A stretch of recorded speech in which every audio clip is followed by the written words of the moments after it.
Hello there, and welcome. You've arrived at a quiet corner of time, a space meant for slowing down, for letting your thoughts soften, for giving yourself permission to drift. Tonight, as the world outside continues with its endless noise and motion, we are going to step aside from it together and wander into a question that feels both unsettling and strangely calming. Why does no civilization survive forever? But before we go there, let's first settle ourselves. Wherever you are, whether you're stretched out in bed, curled in a chair, or listening while the night air hums outside your window, take a small moment to notice your breath. Feel how the air moves in then out. You don't have to change anything. Simply let it happen. In and out. The steady rhythm of life itself. Now imagine the space around you softening, the edges of the day fading. Maybe you hear the faint whir of a fan. Maybe the distant echo of traffic.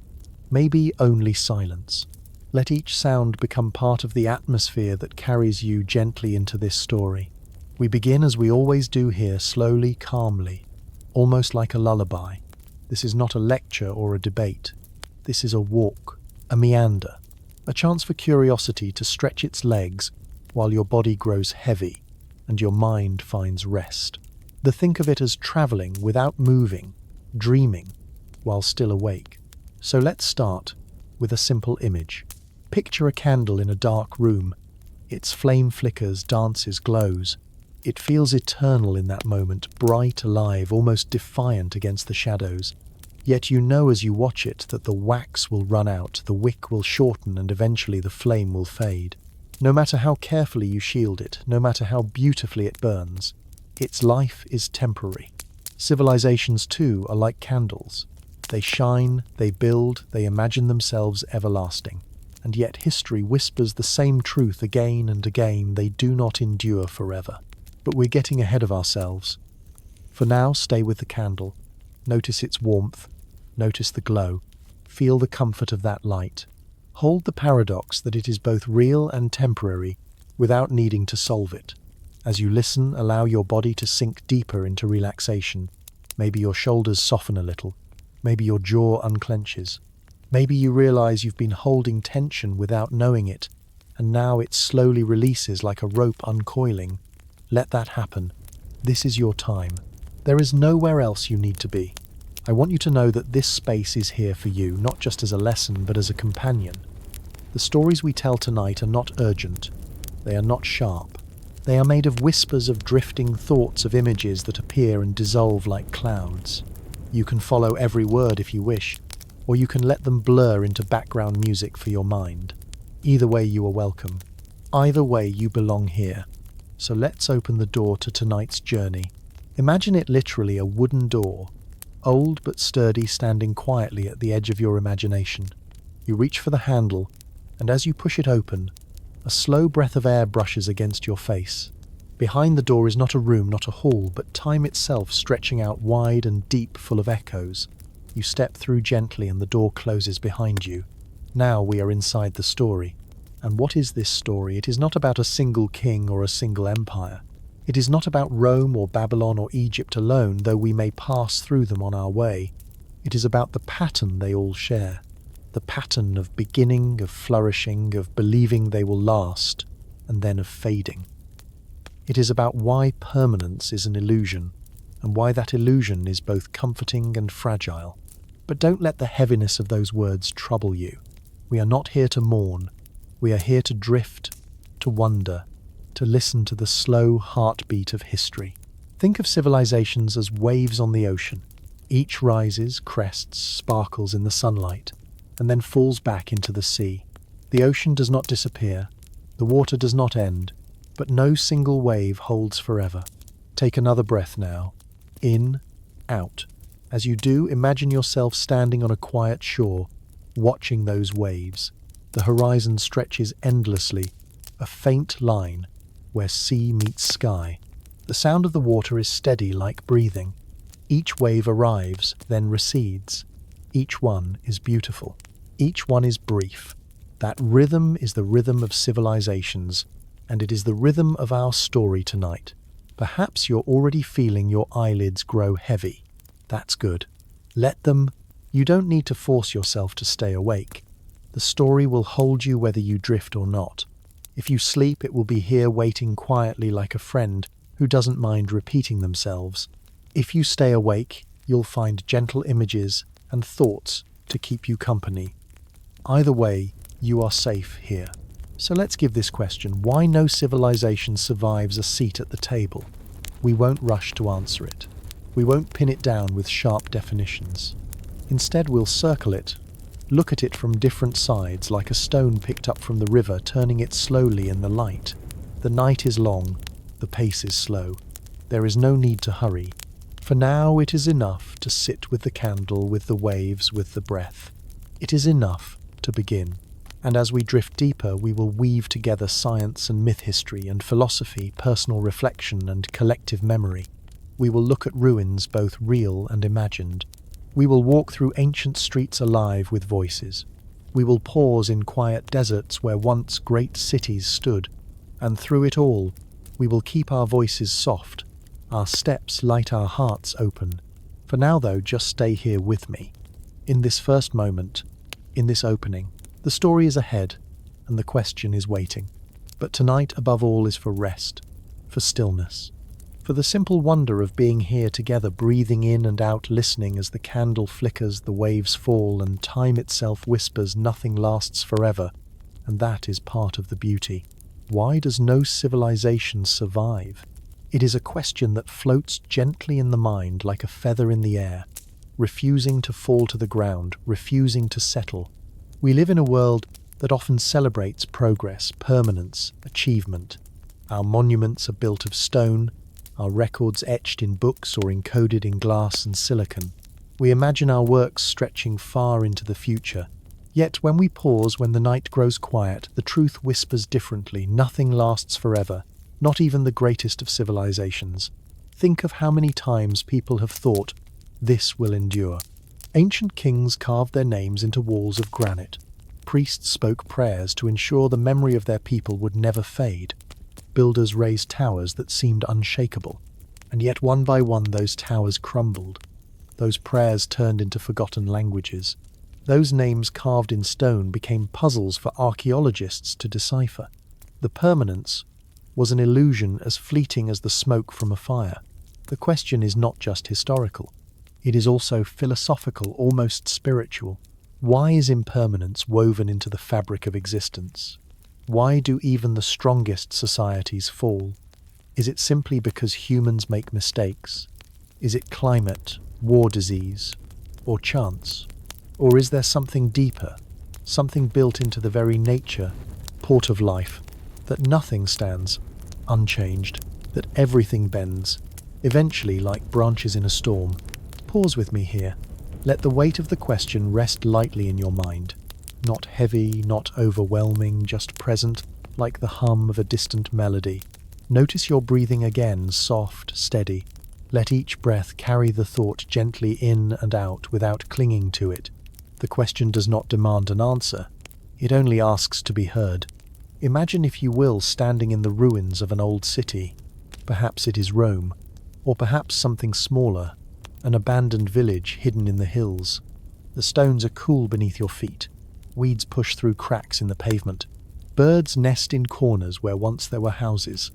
As you look around, you realize that every stone was once placed by a hand. Every wall once echoed with voices. Every street once carried footsteps of children and merchants and lovers. And now, silence. The city has become a memory, a question mark in stone. Why does no civilization survive? The ruins do not answer. They only invite us to feel the strangeness of time. Civilizations, like living creatures, are born, they grow, they flourish, and eventually they decline. To ask why none of them survive is to ask why life itself is impermanent. The earth does not keep things still. Mountains rise, then erode. Rivers carve valleys, then shift their courses. Forests bloom, then burn, then grow again. The same rhythm touches human societies. They are not separate from nature, they are part of it. They too obey the great cycle of becoming and dissolving. But humans are dreamers. We dream of immortality. We tell stories of golden ages that will never end. We speak of kingdoms that shall last forever.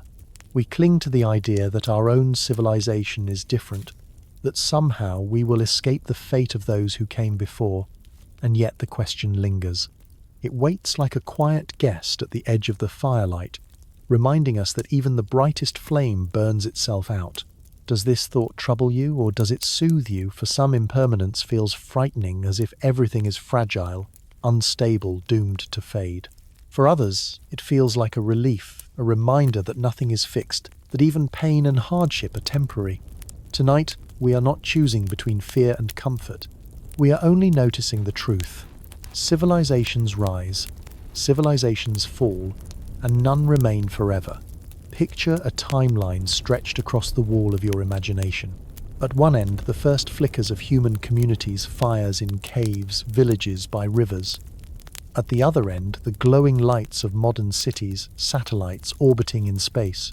Between these two ends are countless marks: Sumer, Egypt, Greece, Rome, the Maya, the empires of China, the kingdoms of Africa, the great dynasties of India. Each mark represents centuries of lives, stories, struggles and triumphs. Each mark glows for a while, and then dims. Some fade quickly, others slowly, but all eventually give way to the next. The question, why does no civilization survive, is not meant to depress us. It is meant to invite us to humility, to curiosity, to wonder. What is it about the human story that insists on change, on turnover, on renewal? Why is the dream of permanence always undone? As you rest here listening, let the words drift in and out like waves. You don't need to follow every argument. You don't need to keep track of every name or date. What matters is the feeling that life is larger than any single society, that history moves like water carrying everything forward. And so, as we pose this central question tonight, let's do it with reverence. Not as a riddle to be solved, not as a problem to be fixed, but as a mystery to be sat with quietly, calmly. Why does no civilization survive? Perhaps because survival is not the point. Perhaps the point is the pattern itself, the rhythm, the story. As we move forward in this journey together, we will explore answers from science, from myth, from philosophy, from imagination. But for now, let the question stay open. Let it rest with you as you breathe, as your body grows heavier, as your eyes grow softer. It is enough to wonder. It is enough to ask. Before we drift deeper into the puzzle of civilizations, let me pause and turn gently toward you. Yes, you, the one listening right now. This moment is not just about history or philosophy or questions too large to answer. It is also about you, about where you are, about the small details of this night, this hour, this breath. So tell me silently, where are you right now? Are you in your bedroom light, low-lying on a soft mattress with the weight of blankets pressing gently across your body? Or are you in a quiet corner of the house, earbuds tucked in while the hum of appliances fills the background? Maybe you're not at home at all. Maybe you're traveling curled up in a hotel bed or stretched out on a couch somewhere unfamiliar. Wherever you are, pause for a moment and simply notice it. Notice the surface beneath you, the temperature of the room, the sound that leaks in from the world beyond your walls. This is your scene, your setting. Civilization may rise and fall out there in the great expanse of history, but right now you are here in this particular place, in this particular time. And that is enough. Close your eyes if you haven't already. Feel how darkness is softer than light, how it cradles you, how it allows your imagination to spread quietly in every direction. You are not required to hold on to every word I say. You are not required to analyze or memorize, or even stay awake. If your mind wanders, let it.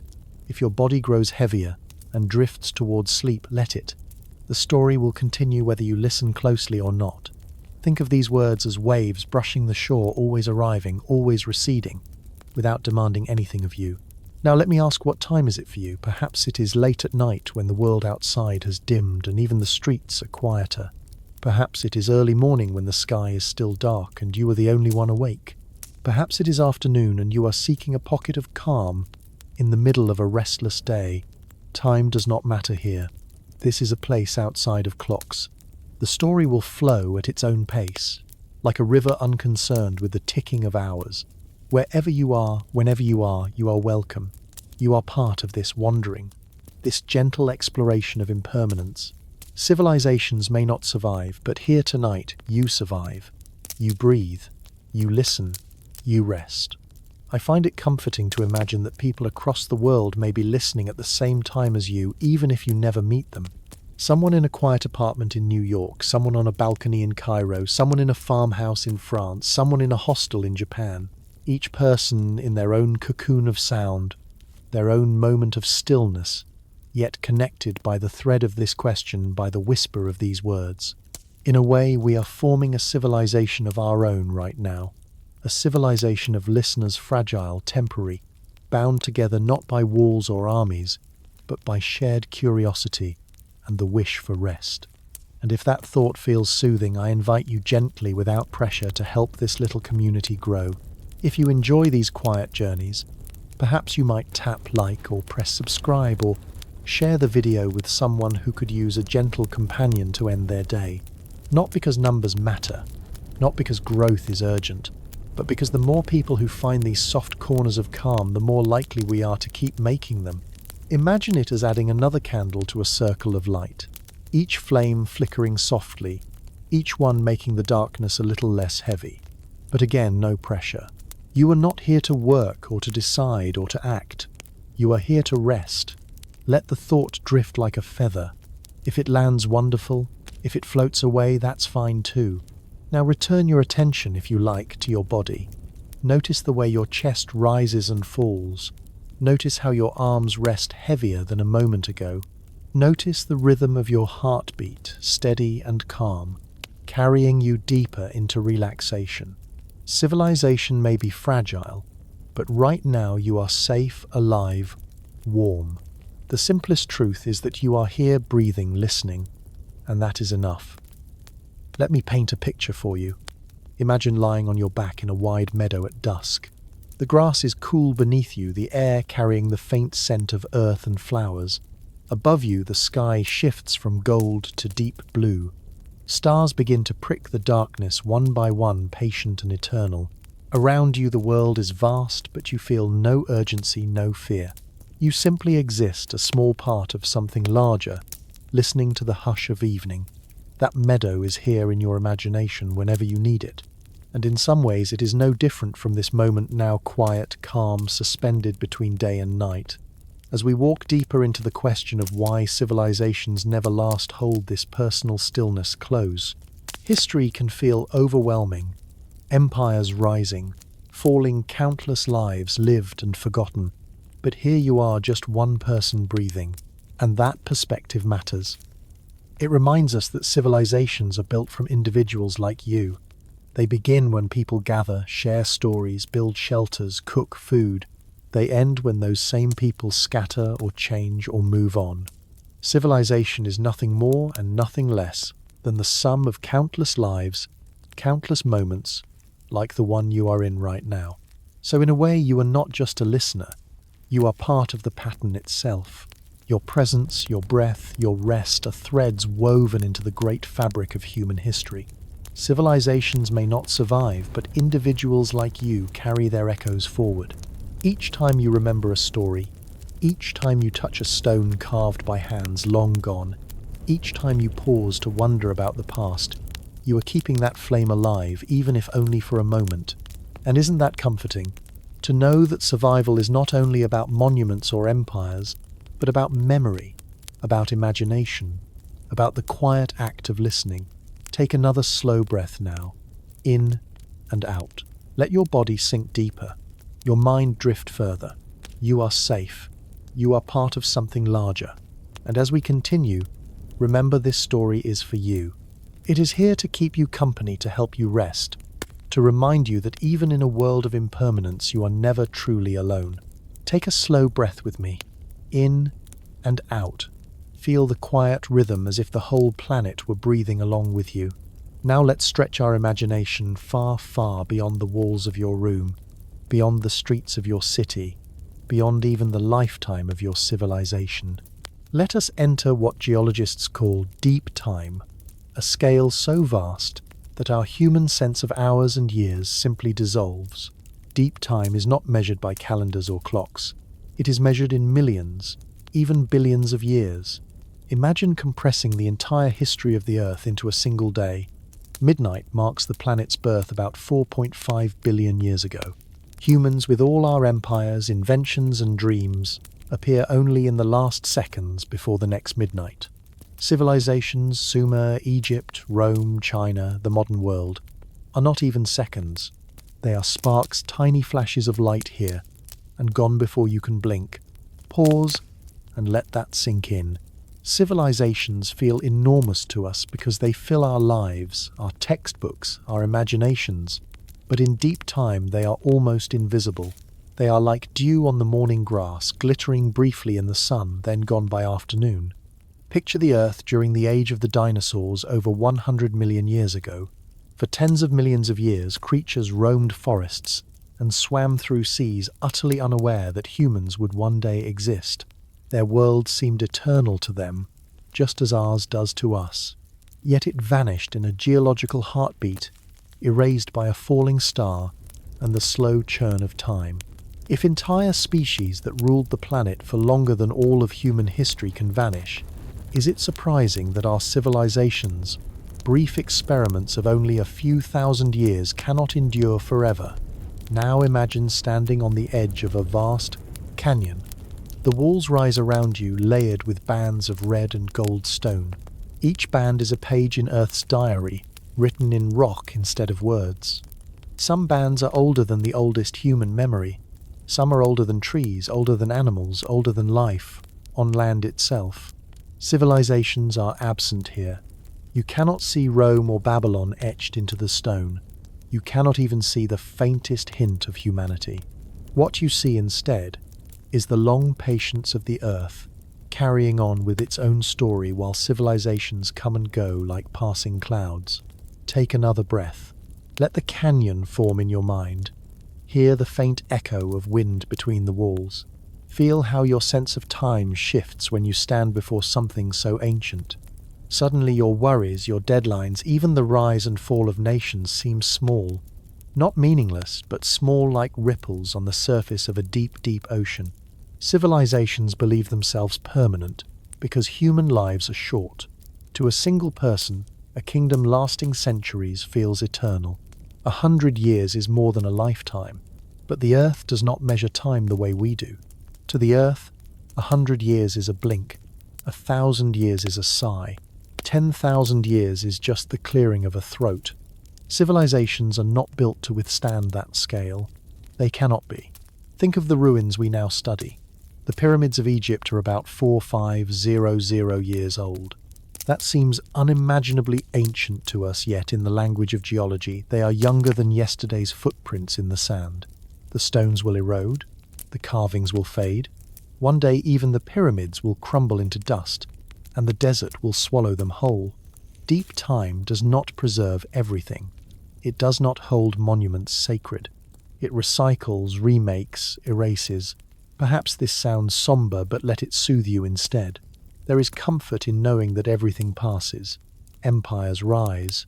Empires fall, but the earth continues steady as the tide. Civilizations are temporary, but life itself in one form or another finds a way to persist. Even after extinctions, even after catastrophes, the story goes on. And so do we in our own fleeting moment. Let me give you an image. Picture yourself walking through a forest at night. The trees rise like silent pillars. The stars glimmer above, though most are hidden by branches. In your hand, you carry a small lantern. Its light is warm, golden, fragile. That lantern is your civilization. Around you the forest is vast, ancient, dark. The lantern cannot illuminate the whole forest. It was never meant to. It can only light your path for a while, long enough to carry you forward. Eventually the flame will dim, but the forest will remain stretching endlessly in every direction.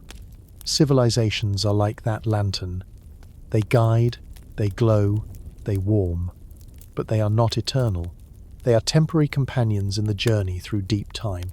The forest, which is Earth itself, holds them, surrounds them, and finally absorbs them. As you breathe, imagine yourself as part of both the lantern and the forest. You are carried by a civilization, yes, but you are also carried by the earth, by deep time, by the quiet patience of the universe itself. Civilizations may not survive, but the story of life does, and you are part of that story. Take another slow breath in and out. Let your shoulders loosen. Let your body grow heavier. The idea of deep time is not here to overwhelm you. It is here to remind you that you are safe in your smallness. You do not have to carry eternity. No civilization can. No person can. We are each brief, and that is enough. So why does no civilization survive? Deep time answers gently because nothing survives unchanged. Mountains crumble, seas dry and refill, stars burn and fade. Civilizations are not exceptions. They are part of the same rhythm, the same cycle, the same eternal unfolding of change. And as you drift further into rest, let that truth cradle you. You are a moment in a story billions of years long. You are a ripple on the ocean of time. Civilizations may vanish, but the ocean remains. And so in a way do you, because you are made of the same atoms, the same dust, the same stardust that has travelled through all of Earth's ages. Nothing is truly lost. Everything becomes part of something else. The candle flickers, the wave recedes, the lantern dims, and still the forest, the ocean, the earth abides. That is deep time's answer. That is the perspective we carry as we continue this journey. Take another slow breath with me, in and out. Feel how each breath is like a tide arriving, retreating, steady, inevitable. Civilizations breathe in much the same way. They rise with energy, expand with ambition, and then in time, exhale, fading back into silence. Tonight, let's explore why. Not in a loud, hurried way, but gently like tracing patterns in sand before the tide washes them smooth. Civilizations are complex systems. That phrase might sound technical, but think of it like this. A civilization is a web. In the center are people, families, leaders, workers, dreamers. Around them are threads, food, water, shelter, trade, art, belief. Each thread connects to others. As long as the web holds, the civilization shines. But webs are delicate. Tug too hard on one thread, and the pattern shudders. Snap enough threads and the whole thing collapses. Why do civilizations rise? Usually it begins with abundance. A fertile river valley, rich soil, steady rains. Humans gather where survival is easiest. They plant crops, build homes, form villages. Villages grow into towns, towns into cities. Food surpluses allow specialization. One person farms another, makes tools. Another tells stories. From these small beginnings, complexity blossoms. Governments, markets, temples, walls. Step by step, a civilization takes shape. But abundance carries seeds of fragility. When populations grow, they depend more heavily on the very systems that sustain them. More mouths to feed mean more pressure on soil and water. More buildings mean more demand for stone and wood. Trade expands, but that too creates vulnerability. If one route fails, the ripple spreads. In time, the web stretches thin, and like any delicate weave, it can break. Pause here. Picture the rise, not as a lecture, but as a scene. Imagine standing on the banks of the Nile thousands of years ago. The river floods predictably, leaving rich black silt. Farmers guide wooden ploughs, oxen pulling through wet earth. Villagers store grain in clay jars. Children run between houses of mud brick. Above it all, the desert waits, golden and dry. In this fragile balance, river against desert, an empire begins. Now imagine the slow shift toward decline. Perhaps the rains weaken, the floods shrink, crops fail. Hungry people grow restless. Leaders struggle to respond. Some build monuments to claim divine favor. Others wage wars to capture new lands. But the balance tips further. Starvation, conflict, mistrust. The web frays. What once seemed eternal begins to crack. The science of collapse is not about villains or sudden disasters alone. It is about feedback loops. Too much pressure in one place creates pressure elsewhere. Soil exhausted of nutrients yields less food, which leads to famine, which leads to unrest. Deforestation leads to erosion, which leads to floods, which lead to ruined fields. Each step makes the next more likely. Collapse is rarely a single blow. It is a chain of dominoes. And yet, even as civilizations fall, life goes on. People adapt. They scatter, migrate, rebuild in smaller forms. Collapse is not the end of humanity. It is a transformation. But from the perspective of history, the bright flame of one civilization has dimmed, making way for another. Let us pause for a softer thought. Civilizations are like gardens. When tended, they bloom flowers, fruits, green leaves. But gardens are vulnerable. A drought comes, weeds spread, or pests arrive. The garden may wither. Yet even then, seeds remain in the soil. Later rains bring new growth. The form changes, but life persists. Civilizations, too, are cycles of planting, blooming, withering, and receding. Think of Mesopotamia, often called the cradle of civilization. Its cities Babylon rose from fertile plains between the Tigris and Euphrates. For centuries they thrived building ziggurats, developing laws, trading with neighbors. But irrigation, the very system that made them strong, also salted the soil over time. Crops grew weaker. Populations strained. Wars erupted. Eventually, the once great cities were abandoned to sand. The cradle rocked, then emptied. Or think of the Maya in Central America. They carved cities of stone, raised pyramids, studied the stars. For hundreds of years they flourished in dense jungles. But forests cleared for farmland shrank. Droughts came. Without enough water, cities faltered. People dispersed. The jungle returned roots, twisting around temples, reclaiming stone as if it had always belonged to the trees. Civilization became ruin, ruin became forest. In each case, the story is not simple doom. It is a reminder that civilizations are bound to natural systems. They depend on rivers, soil, forests, climate. When those supports weaken, or when humans push them too far, the web trembles. No empire can stand forever against the slow patience of nature. Take another breath now. Feel the rhythm steady calm. Just as your breath sustains you, ecosystems sustain civilizations. When the breath falters, when the ecosystem fails, collapse follows. It is not cruelty, not punishment, just the way systems balance themselves. Why no civilization survives? Because civilizations are not separate from Earth. They are expressions of it. And Earth in deep time insists on change. Think of the ruins again. Broken walls, silent plazas, fallen statues. To us, they are mysteries. To the Earth, they are simply part of the cycle stone weathering soil, reclaiming life, moving on. The science of collapse teaches us this impermanence is not an accident. It is the rule. And yet, notice how beautiful impermanence can be. A ruined temple covered in moss is not ugly. It is haunting, serene, even comforting. It reminds us that change does not erase meaning. It transforms it. The fall of one civilization becomes the soil for another. The end becomes a beginning. So as you rest tonight, let this thought settle. Civilizations rise and fall, not because they fail alone, but because they are part of the greater rhythm of nature. The science is clear. Abundance leads to growth, growth to strain, strain to collapse. But the story is also clear. From collapse comes renewal. Like the tide, like the breath, like the endless turning of seasons. Breathe again. In, out. Let the truth soften, not frighten. Civilizations are fragile, yes. But life in all its forms is resilient. And you here listening are part of that resilience. Your breath continues. Your story continues. Even when empires crumble, even when monuments fall, the quiet rhythm of existence carries on. That is the science whispered gently.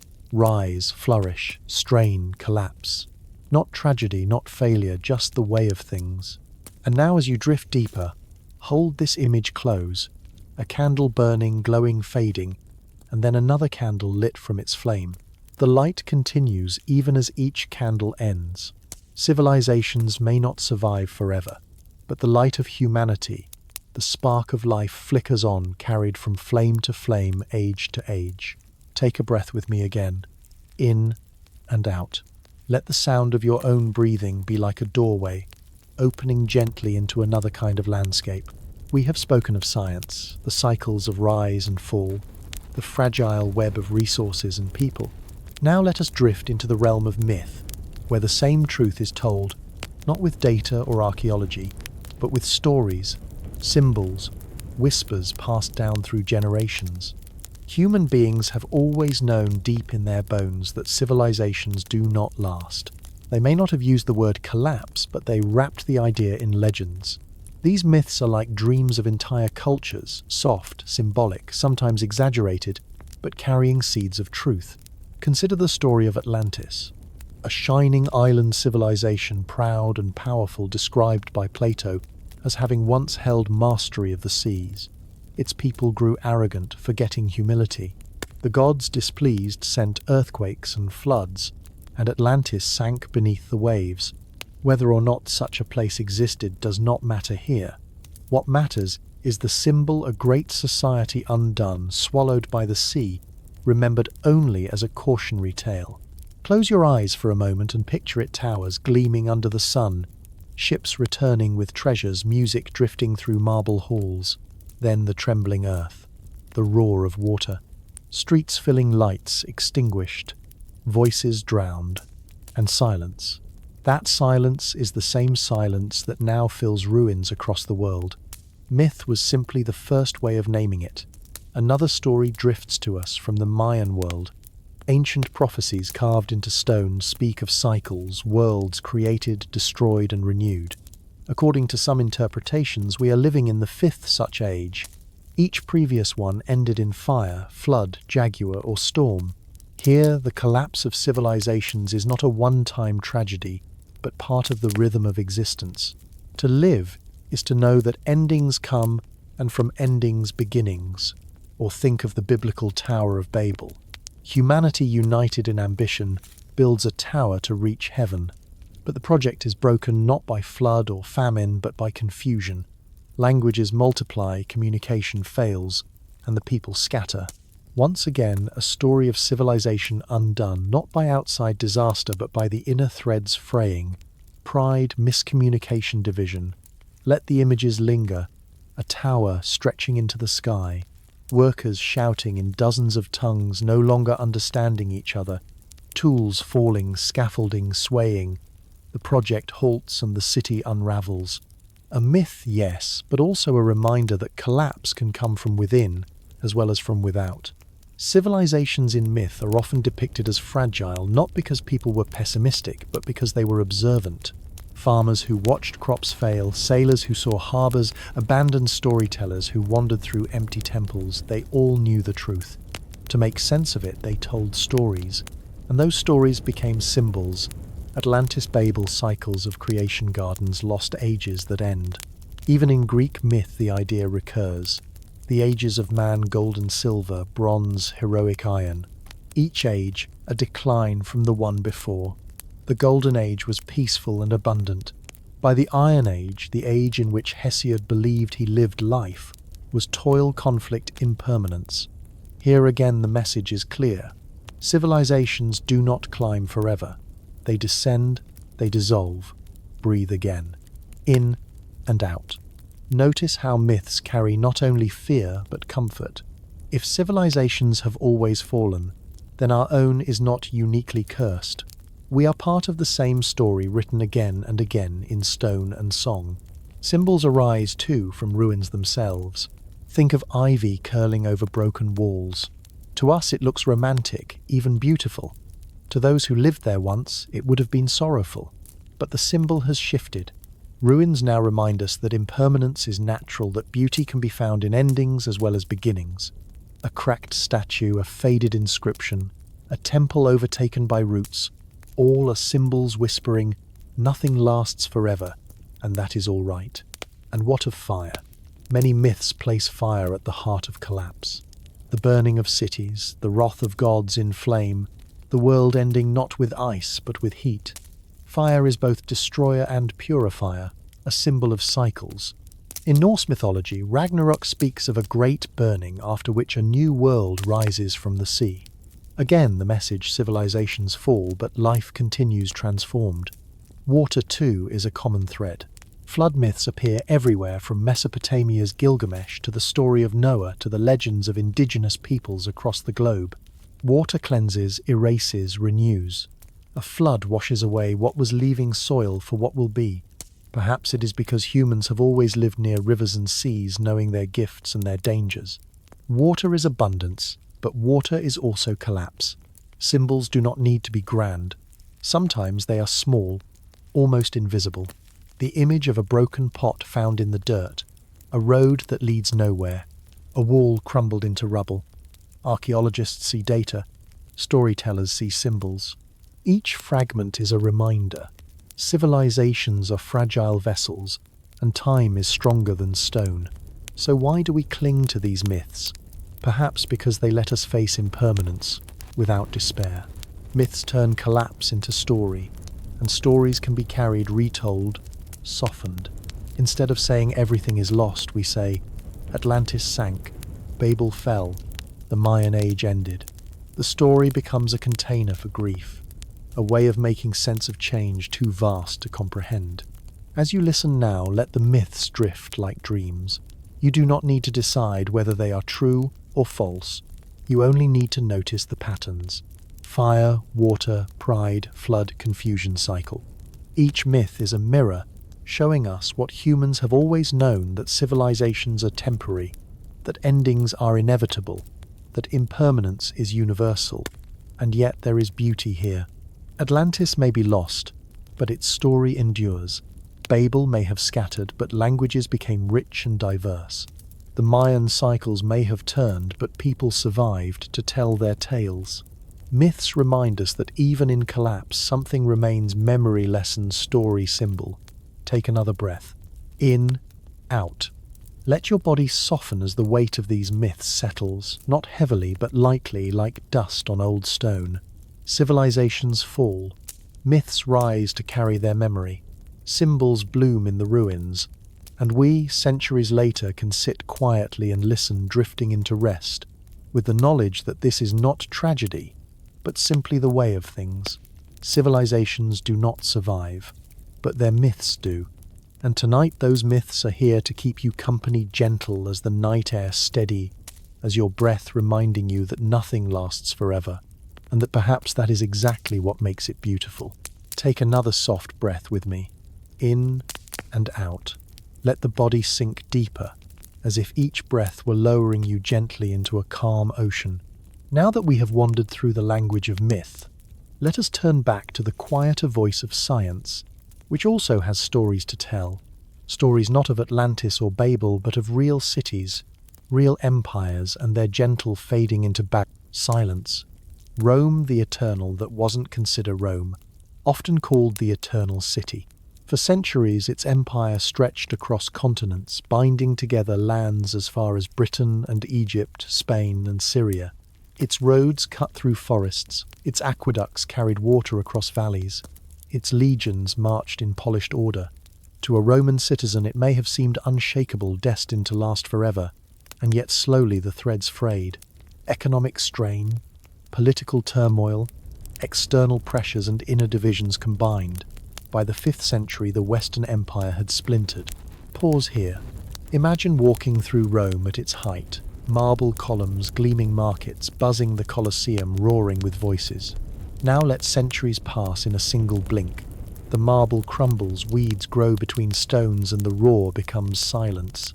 The eternal city, still alive in some form, was no longer eternal.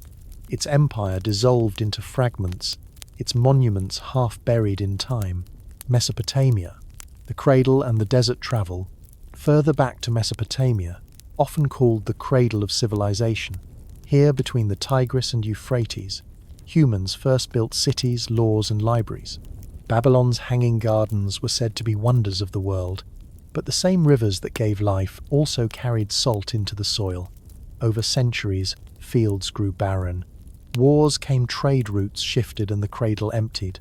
Picture an abandoned ziggurat rising against a hot sun, its bricks crumbling, its steps worn away. Once prayers rose from its summit, now only wind passes through. The cradle that rocked the first civilizations now lies mostly silent sand, reclaiming what humans thought permanent.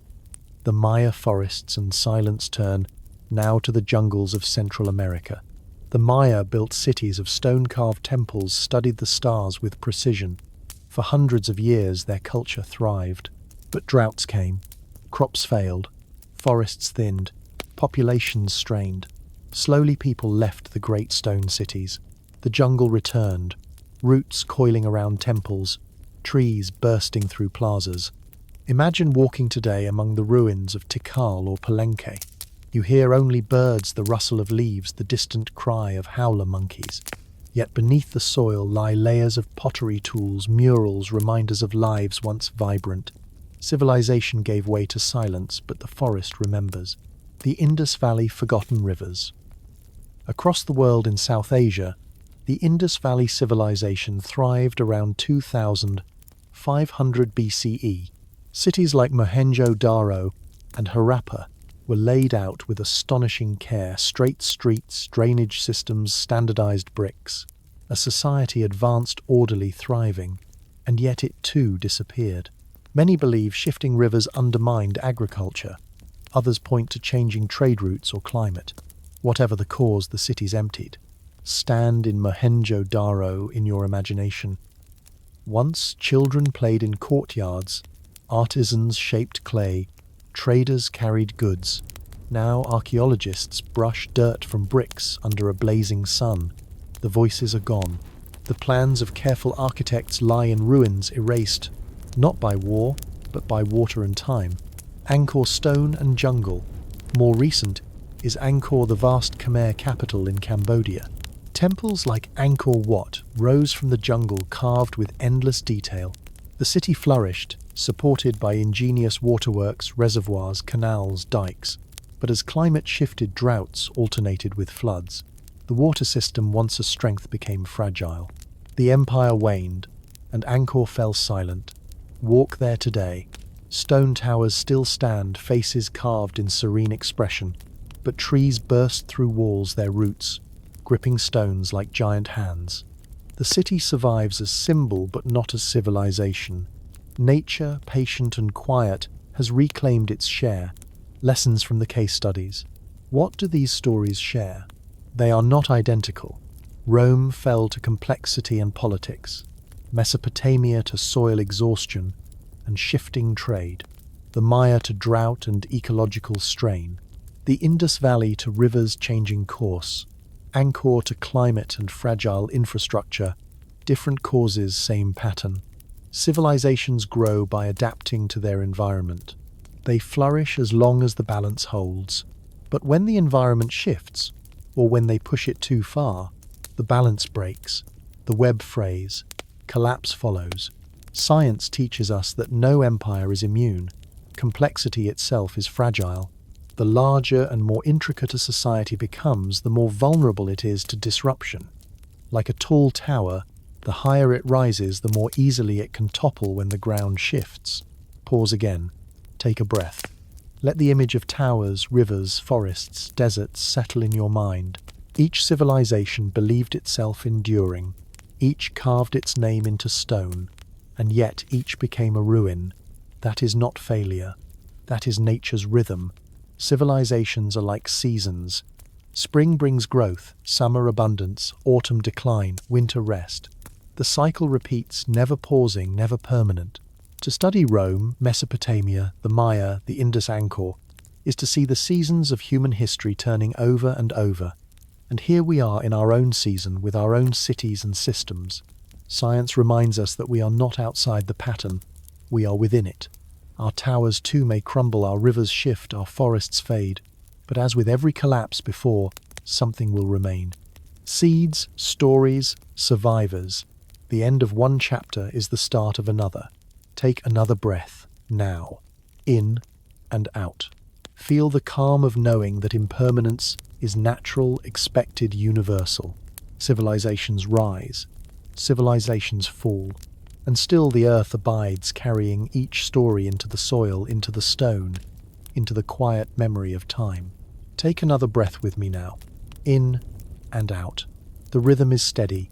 as if time itself were rocking you gently like a boat floating on calm water. We have walked through science and through myth, through rivers that shifted and cities swallowed by forests. Now let us step into the quieter chamber of philosophy, where questions matter more than answers and meaning is sought in the spaces between words. Why does no civilization survive? Beyond soil, beyond drought, beyond armies and politics, what does this truth mean for us as human beings? What is it telling us about the nature of life, of time, of our place in the universe? Some philosophers have said impermanence is the very essence of existence. To live is to change. To resist change is to suffer. Civilizations like people forget this. They cling to the illusion of permanence, building monuments, writing laws, believing the future is secure. And yet time whispers differently, nothing stands still. The moment we believe we have escaped impermanence is the moment we are most vulnerable to it. Pause and imagine holding a clay cup in your hands. It is beautiful, crafted with care, painted with patterns. You lift it to drink, and then it slips, falls, and shatters on the floor. In that moment you are reminded of fragility. Civilizations too are clay cups, delicate, breakable, no matter how ornate. Philosophy invites us not to despair at the breaking, but to see beauty in the fragility itself. Breathe again. Let the thought wash gently over you. What if the fall of civilizations is not failure, but part of the design? Perhaps the point was never to build something eternal.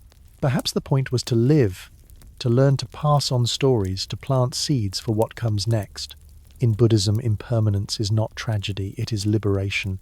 If nothing lasts, then we are free to let go, free to accept change without clinging. Could the same be true of civilizations, that their fall is not a defeat, but a release making way for renewal? Picture the ruins of an old library, shelves, broken scrolls, crumbled dust thick on the floor. To the people who built it, its loss would seem devastating. And yet to us, centuries later, the fragments of knowledge still matter. Even in collapse, meaning lingers. Even in silence, the echoes remain. Philosophy reminds us that value does not require permanence. A song sung once and forgotten can still be beautiful. A civilization that lasted for a few centuries can still shape the world. But another question rises softly in the dark. If everything ends, what should we live for? If even the greatest empires crumble, why try at all? This is the voice of despair, a voice we must acknowledge.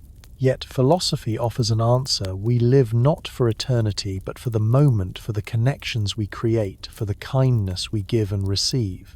The meaning of life is not measured in centuries or monuments, but in the breath you take now, in the comfort of this very moment.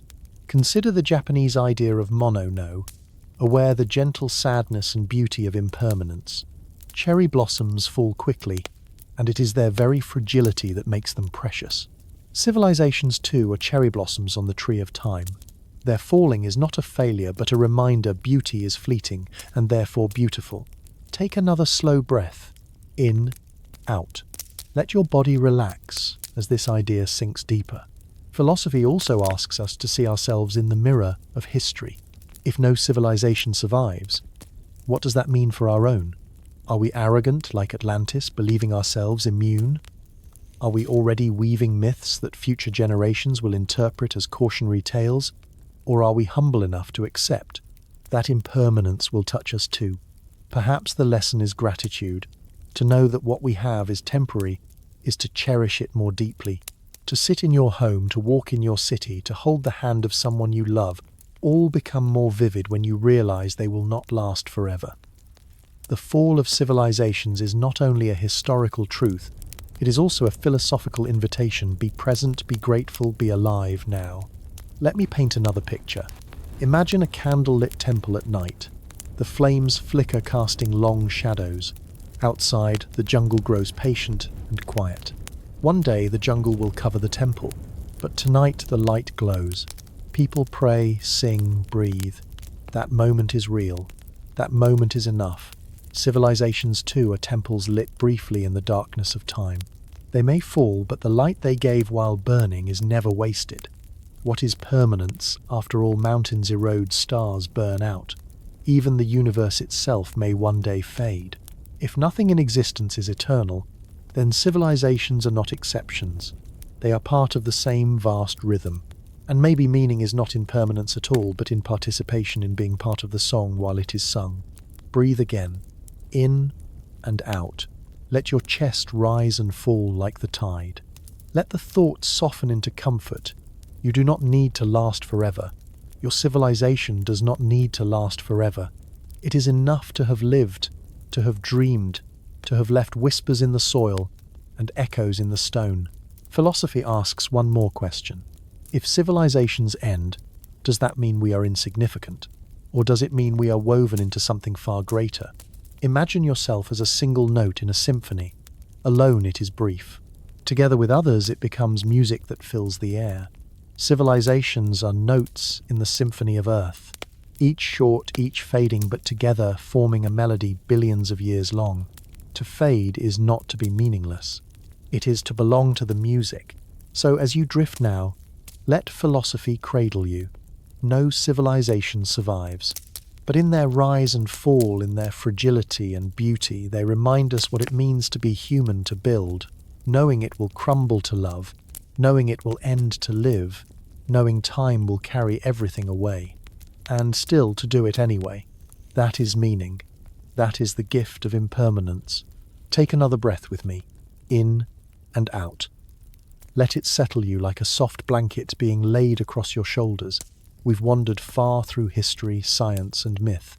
We've stood in the ruins of Rome, in the deserts of Mesopotamia, in the jungles of the Maya. But now let's turn the lantern inward. Let's reflect quietly on how all of this touches you, not as a student of history, not as a citizen of a civilization, but simply as one human being breathing here tonight. Have you ever walked through a place abandoned? Maybe it was a house left empty, a playground grown quiet, a factory no longer alive with machines. You step inside and notice the air is different, still heavy, almost echoing.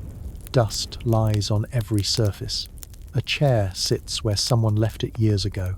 Paint peels, windows creak. There is a kind of hush, as if time itself has paused waiting. That feeling of standing in a place where life once thrived but no longer does is a glimpse into the truth we've been exploring. Civilizations are vast, but they too become like empty houses, abandoned playgrounds, quiet factories. They too carry the hush of endings.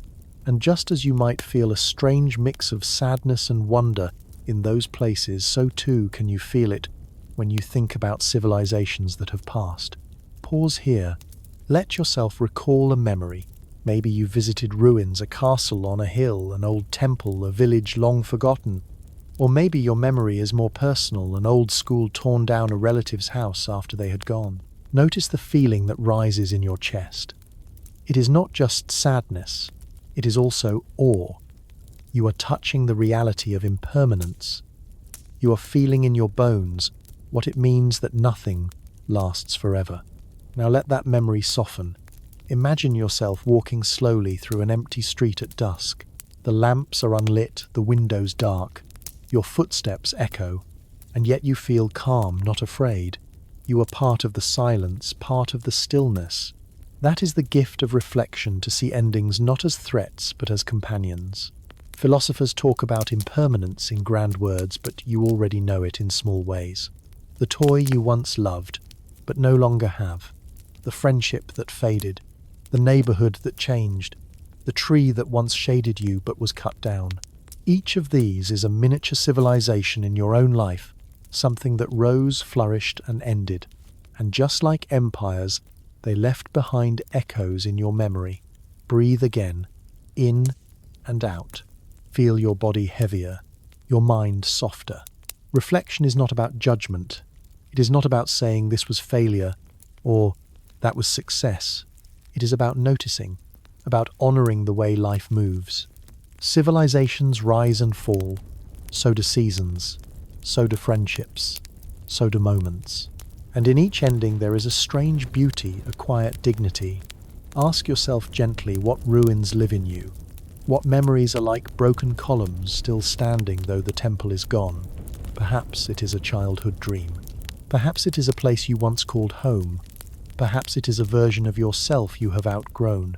Let those ruins come to mind, not to sadden you, but to remind you that you are human, that you are part of the same rhythm as all of history. And here is the tender truth: you carry those ruins with you, and they shape you. Just as archaeologists learn from stones, you learn from memory. Just as civilizations leave traces in soil and language, your life leaves traces in your heart. Nothing is wasted. Nothing is meaningless. Let me give you an image. Imagine sitting beside a small fire at night. Around you are fragments, a broken cup, a torn book, a photograph fading. These are your ruins, the remnants of moments past. And yet as the fire flickers, they glow softly beautiful in their imperfection. You sit with them, not clinging, not discarding, simply noticing. That is reflection. That is what we are doing now. Civilizations, too, are like that fire. They glow for a while, then fade, leaving ashes, fragments, echoes. And just as you sit with your personal ruins, so we sit with theirs. We look at Rome at anchor at the Maya, and we see ourselves not just in their triumphs, but in their endings. Take another breath. In, out. Feel how calm it is to accept that everything changes. The more you resist it, the heavier it feels. The more you accept it, the lighter it becomes. Reflection is the art of lightness, of holding history gently, of holding your own past, gently, of letting impermanence cradle you instead of frighten you. Perhaps tonight you feel a little sadness thinking of civilizations lost. That's all right. Sadness is part of reflection, but notice too the comfort in it. You are not alone in impermanence. Every person, every society, every star in the sky shares the same truth. In endings, we are connected. In fragility, we are united. As you lie there listening, maybe your eyes heavy, maybe your body sinking deeper into rest, remember this: your life is not separate from history. You are not only a reader of stories, you are a story. You are part of the same great pattern, rising, shining, fading, renewing. Civilizations do not survive, and neither do moments. But the meaning is not in permanence. It is in being here now, alive, breathing. So reflect gently tonight. Think of your own ruins. Think of your own blossoms. Think of the civilizations within and without. And let them all soften into one truth. Nothing lasts, but everything matters. Take one last breath with me in this part. In and out. Feel the quiet of reflection wrapping around you like night itself. You are here. You are human. You are part of the rhythm. That is enough. That is beautiful. Take a long, slow breath with me now. In and out. Feel your chest rise, then soften. We have spoken so far as if the fall of civilizations is inevitable, like the setting of the sun. And yet there are other voices, softer perhaps, but insistent. Voices that suggest collapse is not the only story, that survival, transformation, even continuity may be just as real. Tonight, let us listen to those voices too, not to argue, but to let them drift among the others like different notes in the same song. One voice says, civilizations never truly die. They change. Rome, for example, did it vanish? Or did it dissolve into Byzantium, into the Catholic Church, into the languages and laws we still carry today? You could say Rome is still with us, hidden in the words you speak, in the roads you travel, in the ideas of law and citizenship. Perhaps civilizations do not end. They transform like rivers that split and flow into many smaller streams. The empire may be gone, but the current continues. Another voice says collapse is too simple a word. Think of China. Dynasties have risen and fallen there for millennia. Yet through each upheaval the culture remained. Language, traditions, philosophies, Confucian thought, Taoist poetry, Buddhist wisdom flowed from one era to the next. Civilizations may stagger, but sometimes they endure in ways that are less about empires and more about identity. In this view, civilizations are less like candles that burn out, and more like embers glowing long after the flame seems gone, ready to spark again. Pause here. Take a breath. In. Out. Notice how these counter voices shift the feeling. Not despair, but resilience. Not finality, but continuity. Some scholars argue that collapse is often a story told by outsiders, When Europeans stumbled upon the ruins of the Maya, they assumed the people were gone. But the Maya did not vanish. Their descendants still live, still speak their language, still farm their land. The cities may have emptied, but the civilization endured, transformed into something smaller, quieter, but alive. Collapse, then, is sometimes only the fall of monuments, not of people. There is also the voice of technology. Some believe that unlike past civilizations, ours may escape the old patterns. With satellites, with medicine, with global communication, we are no longer as vulnerable to drought or plague or war. We have knowledge our ancestors never dreamed of. Could that knowledge help us endure where others fell? Perhaps. Or perhaps it only makes our fragility more complex. Still, the voice is worth hearing. Maybe survival is possible. Breathe again. In. Out. Let the thought rest lightly like a feather on your palm. Another counter-voice comes from philosophy itself. It whispers, why assume survival is the measure of success?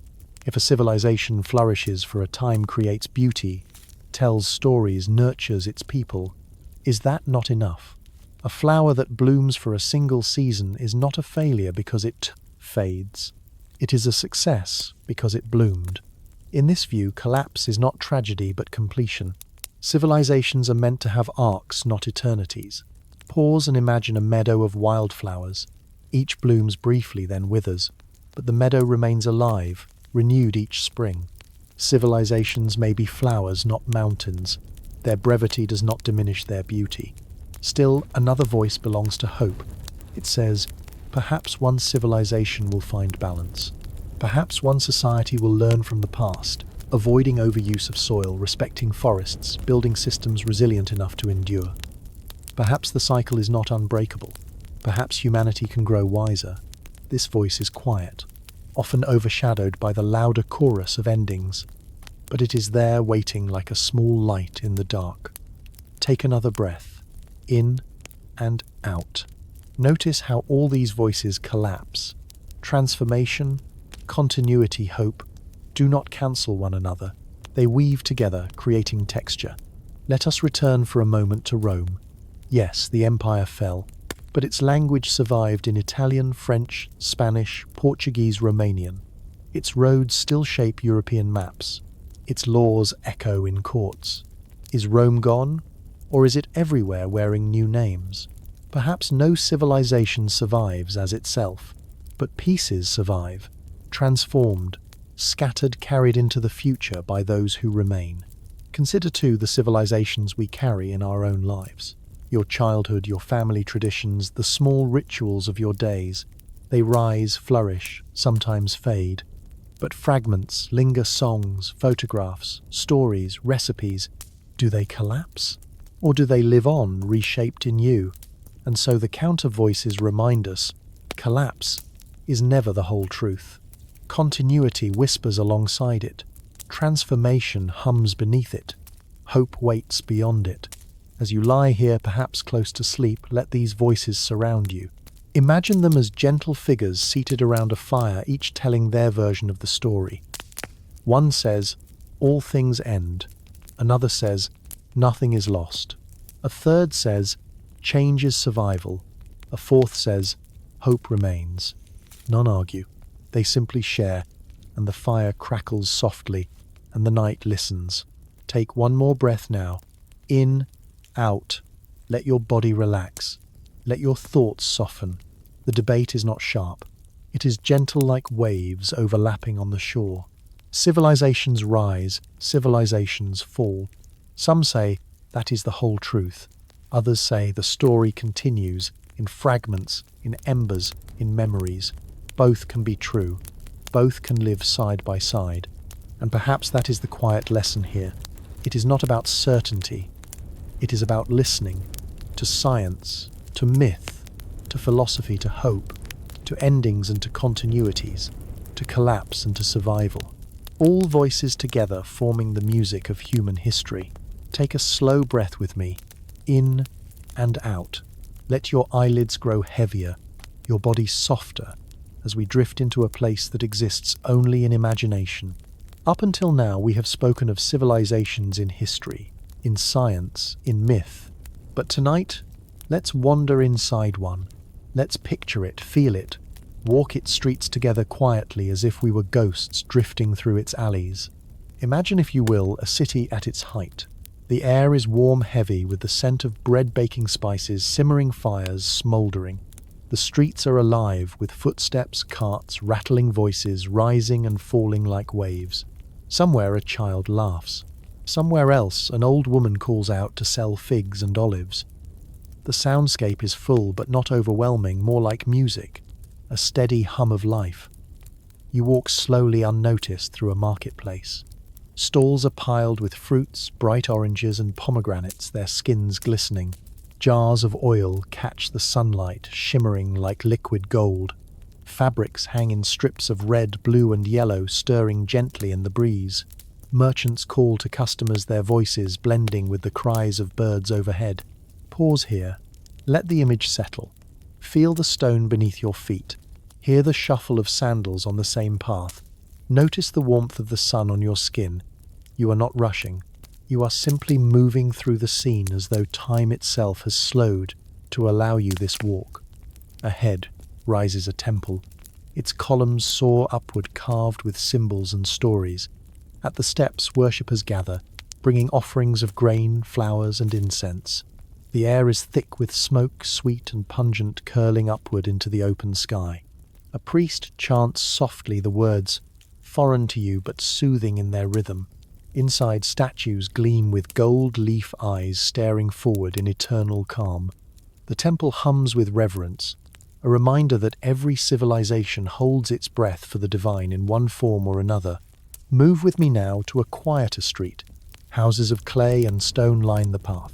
Children play with carved toys, laughing as they chase one another. A woman draws water from a well, her arms strong, her movements steady. A man repairs a basket, weaving reeds with care. Life here is simple but full, each gesture woven into the larger fabric of the city. Let your senses linger. Smell the dust rising from the road.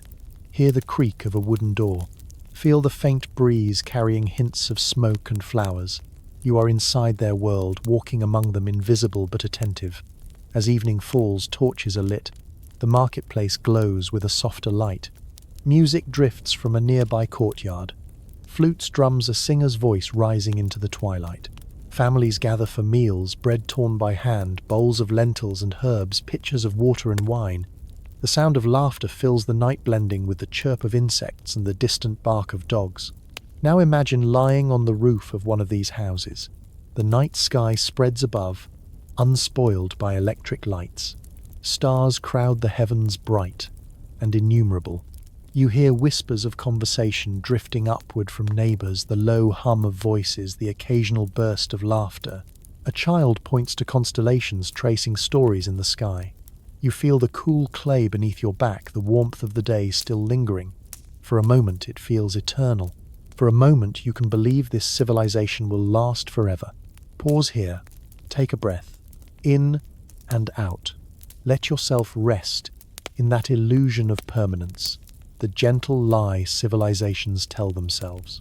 Let yourself enjoy it without needing to correct it. But then tilt your vision slightly. Imagine centuries passing in moments. The laughter fades. The torches burn out. The marketplace empties. The temple grows quiet. Walls crumble. Roofs fall. Trees push their roots through stone. What was once full of life becomes silence. Birds nest in rafters. Grass grows between stones. And you, still drifting as a quiet witness, walk the same path, now overgrown, now hushed. The scene is not tragic. It is serene. Civilizations are not only noise and power, they are also silence and memory. The city you walked through continues, but in a different form. First as ruins, then as soil, then as story. Take another breath. Feel how gentle this transition can be. A civilization does not vanish in a single night. It transforms slowly, like dusk turning to night, like summer turning to autumn. You may not even notice the exact moment it changes. It simply becomes something else. Reflection comes here in the quiet. As you stand in the ruins of the imagined city, ask yourself, what remains?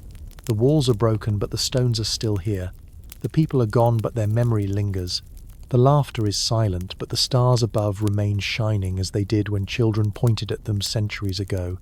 The civilization may not have survived, but life continues endlessly weaving new patterns. So why imagine this scene? Because it lets us feel in our own bodies what history and science describe. Civilizations are alive, vibrant, noisy. Then they are quiet, broken, reclaimed. Both states are part of the same truth. To picture it is to understand not only with the mind but with the heart. Breathe once more. In, out.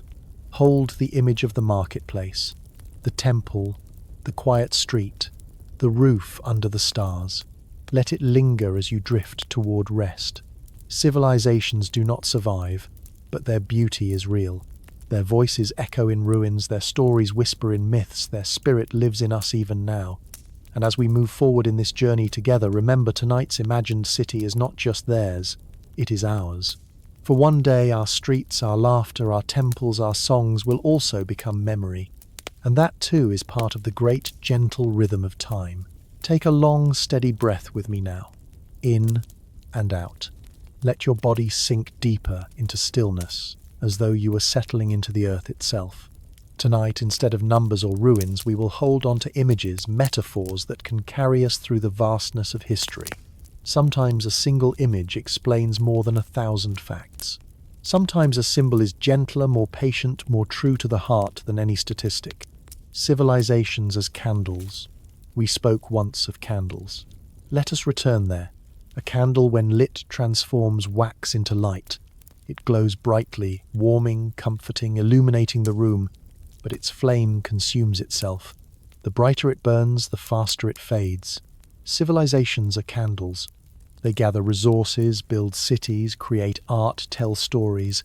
They burn brilliantly.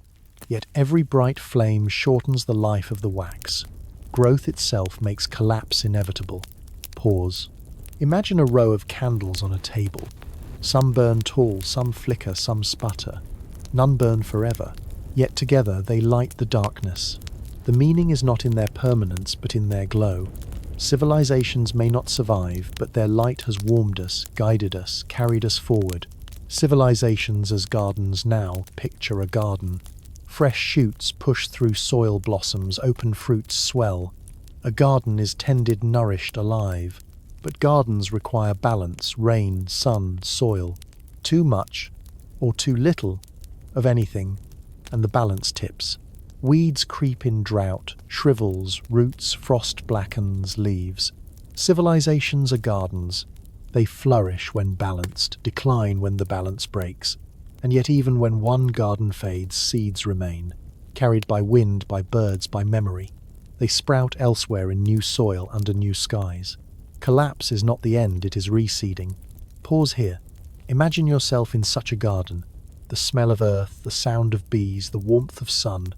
Now imagine autumn. Leaves fall, stems, dry fruits rot into the soil. The garden looks empty, but within the soil life waits. Spring will come. Civilizations too carry this rhythm. Civilizations as waves. Take another breath. In, out. Picture the ocean. Waves rise, crest, crash and fall. Some are small, some towering, some gentle, some fierce. But all are temporary. Civilizations are waves. They rise from the depths of time, climb to glory, break upon the shore of change and sink back into the sea of history. The ocean remains. The waves are part of it. Rome was a wave. The Maya were a wave. Our own civilization is a wave, and though each wave vanishes, the sea continues, endless, eternal. Pause. Hear the sound of surf in your mind. Each crash is both an ending and a beginning. Civilizations may not last, but the ocean of humanity continues to roll. Civilizations as threads now. Picture a tapestry. Dozens, hundreds of threads, each weaving in and out, creating patterns, colors, designs. Some threads are bright, some muted, some thick, some fine. A single thread may end, fray, vanish, but the tapestry continues. Civilizations are threads. They weave into the fabric of human history. Some last long, some short, but none are wasted. Each adds colour, texture, shape. The fall of one thread is not the end of the tapestry. It is part of the design. Imagine leaning close to the cloth. You see individual strands, small and fragile. Step back, and the full pattern emerges vast, intricate, beautiful. Civilizations are not meant to stand alone. They are part of something larger. Civilizations as seasons. Finally, picture the turning of seasons. Spring brings growth. Summer, abundance. Autumn, decline. Winter, rest. No season is eternal. Each gives way to the next. Civilizations are seasons. They bloom, ripen, wither, and sleep. Their end is not failure, but transition. Without winter, spring cannot come. Without decline, renewal cannot arrive. Pause here. Imagine yourself in each season. A field in spring green and tender, a summer orchard heavy with fruit, an autumn forest leaves red and gold, a winter landscape quiet, still blanketed in snow. Civilizations pass through all of these. Their impermanence is natural, cyclical part of the larger rhythm of life. Drawing the metaphors together. Candles, gardens, waves, threads, seasons. Each metaphor holds a piece of the truth. Civilizations burn, bloom, crash, weave, turn. Each image tells us what science, myth, and philosophy have all whispered, that no civilization survives forever. But none of these metaphors are bleak. Each holds beauty. Each shows us that impermanence is not emptiness. It is pattern, rhythm, balance. Take another breath now. In and out. When you think of Rome, of the Maya of Mesopotamia, do not see only ruins. See candles that burned, gardens that seeded waves that rolled, threads that coloured seasons that turned. Their fall is not just absence. It is contribution. It is transformation. And when you think of your own life, of your own civilization, let these metaphors soften the edges of fear. You are part of the glow, the bloom, the crest, the weave, the season. You are not separate. You are not outside the pattern. You belong to it as naturally as breath belongs to lungs, as waves belong to oceans. So why does no civilization survive? Because survival is not the point. The point is to glow, to bloom, to crest, to weave, to turn. To live fully in the time given, to leave seeds, light patterns and stories for what comes after. Pause once more. Feel your body heavy, your breath slow. The metaphors are not answers, they are companions. You can hold them lightly as you drift towards sleep, as you walk in your dreams. Candles, gardens, waves, threads, seasons, images to remind you that impermanence is beautiful, that endings are not failures, that the story continues always. Take a slow breath with me, in and out. Let your mind loosen, as if the knots of the day were gently untied. We have walked before through an imagined city alive, with voices bustling, with markets glowing with torches. Tonight, let's turn the picture around. Let's walk through the same city, but in reverse, beginning with silence, with ruins, with stillness, and letting it slowly fill with life, as if time itself were flowing backward.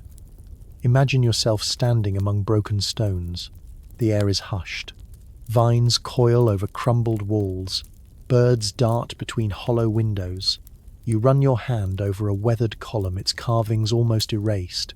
The plaza before you is empty, sunlight falling in quiet pools on cracked pavement. This is the city long after its people have gone. Only echoes remain. Pause here.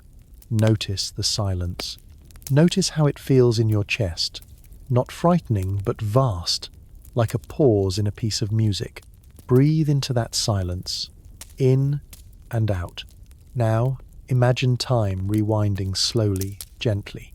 The vines loosen and retreat into the soil. Stones lift themselves back into place, cracks, sealing walls rising. Dust swirls backward into bricks, carvings, sharpened statues regain their faces. The plaza fills again with light, not from the sun alone, but from torches being relit. Footsteps return, at first faint, then stronger. Children's laughter rises like birdsong. Market stalls appear laden with fruits, jars, fabrics. The air fills with the scent of baking bread, of wood smoke, of spices carried on the breeze. The once empty city is alive again, voices mingling, a hum of presence. Take a breath. Feel the strangeness of watching life return to ruins. It is like watching flowers bloom in reverse, like seeing ashes leap back into flame. Time moves backward, and in this reversal impermanence becomes renewal. Move with me now through narrow streets. In the present they were quiet, overgrown, but in this reverse vision they repopulate. Doors reattach to hinges, roofs rise tiles sliding neatly into place. Curtains flutter once more in open windows. You hear music from a courtyard, drums beating softly, flutes weaving through the night air. The temple we once saw in ruins now rebuilds itself. Columns straighten, gold leaf gleams again. Worshippers return walking backward up the steps, their offerings unburning into jars, their incense reforming into sticks. The air is filled again, with chanting steady, rhythmic, timeless. Pause, let the sound echo in your mind. Let it soothe you like waves lapping against a shore. On the rooftops, families gather under the stars. In the present, those stars shone over silence, but now voices rise to meet them. Parents point upward tracing constellations. Children lean close, eyes wide. The stars themselves seem to lean down bright and watchful. For a moment, eternity feels possible, as if this city will never fall. But you know the truth. You have seen the ruins. You have walked through silence. And that knowledge makes the present life of the city even more precious. Like cherry blossoms, its beauty lies in its brevity. Take another breath. In and out. Let the image deepen. Now imagine stepping further back. The city shrinks into a town, the town into a village, the village into scattered huts. Fields turn back into wild meadows. Roads fade into dirt tracks, then into forest paths. People become fewer, their voices quieter, until only a handful remain gathered around a small fire. The city has not yet risen. Civilization has not yet begun. And yet there is peace here too. A circle of light in the dark, laughter song, food shared. No marble, no monuments, no empire. Only people together, breathing, living. Civilization in its simplest form. Pause with this image. Feel how smallness can be as meaningful as greatness. Feel how even before cities, life carried warmth. Civilizations may not survive, but the flame of humanity has always glowed, whether in empires or in villages, in monuments or in campfires. This reversed journey teaches us something subtle. When we start from ruins, we understand life as gift. When we see silence first, every sound becomes sweeter. When we feel absence first, presence becomes more vivid. Civilizations are precious not because they last forever, but because they don't. Their fragility is their beauty. So as you rest tonight, hold both images in your heart, the bustling city alive with voices and the silent ruins reclaimed by nature. Together they tell the whole story. Together they remind us why no civilization survives, and why that is not cause for despair, but for wonder. Take one more slow breath, in and out. Let the image of the reversed city fade into your dreams like smoke curling upward, like stars flickering out at dawn. Civilizations rise, civilizations fall, and in imagination they rise again. The rhythm continues, gentle, eternal, cradling us all. Take a slow, steady breath with me now, in and out. Feel how simple it is, how natural, how effortless. Breath itself is science, lungs expanding, oxygen entering blood and philosophy, life arriving, leaving, never staying. In that rhythm we find tonight's path weaving together, the voices of science and the whispers of philosophy.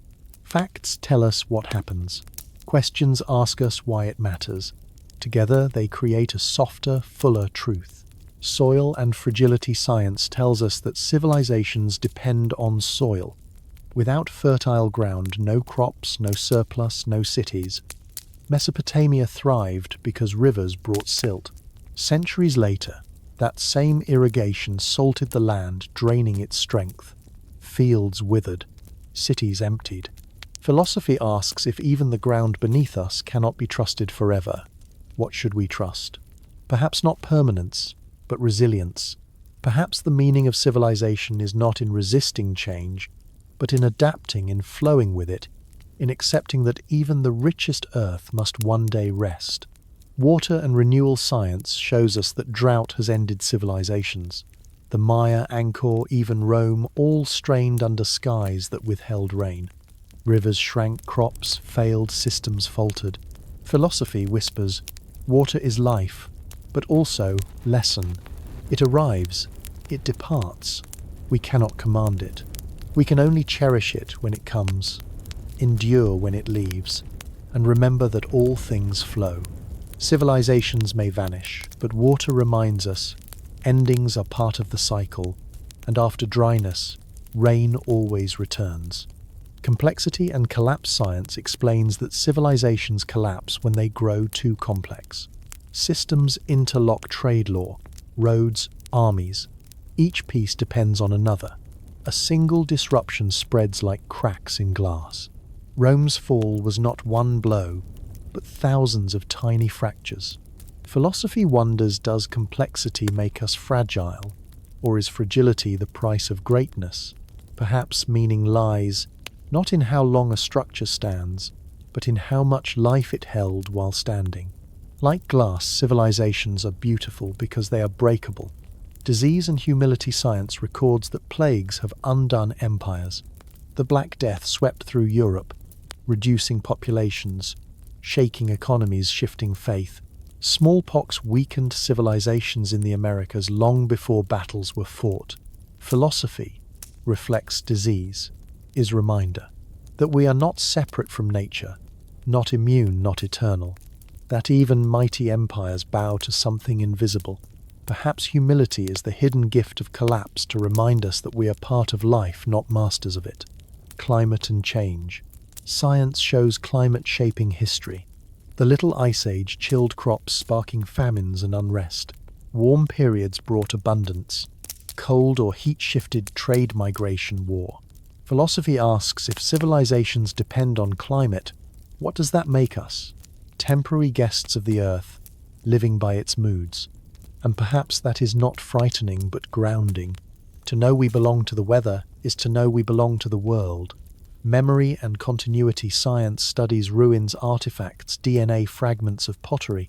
Each is evidence that civilizations lived, breathed, dreamed. They are not erased entirely.